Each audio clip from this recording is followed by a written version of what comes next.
Hello সবাইকে।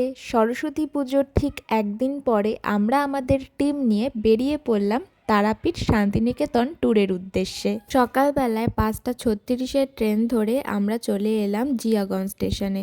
জিয়াগঞ্জ থেকে ঘাটপার হয়ে আমরা চলে এলাম আজিমগঞ্জ। সেখান থেকে ট্রেন ধরে আমরা চলে এলাম রামপুরহাট স্টেশনে। তো সকালে বেরিয়েছিলাম বলেই আমরা তাও তাড়াতাড়ি পৌঁছে গিয়েছিলাম। তারপরে আমরা ওখান থেকে একটা ম্যাজিক গাড়ি করে চলে এলাম তারাপীঠে। এসেই হোটেল দেখতে দেখতে আমরা একটু খেয়ে নিলাম আখের রস। তারপরে রেডি হয়ে চলে যাচ্ছি এখন মায়ের কাছে পুজো দেওয়ার জন্য। পুজোর জন্য যা যা জিনিস লাগে সব এখান থেকে নিয়ে আমরা তারপরে দাঁড়ালাম লাইনে। আর সে কি বিভৎস লাইন, কত লম্বা লাইন! সারাদিন আমরা এই লাইনে দাঁড়িয়ে সেদিন কাটিয়ে দিয়েছিলাম। দুপুর 2:30 থেকে লাইন দিয়ে আমরা 6টা অবধি ছিলাম, বাট তারপরে আমরা আর কেউ পারছিলাম না না খেয়ে থাকতে। তাই আমরা ভাবলাম টুকটাক কিছু খেয়ে আসি। মা আর কাকিমা তো তাও খায়নি, ওরা লাইনেই ছিল।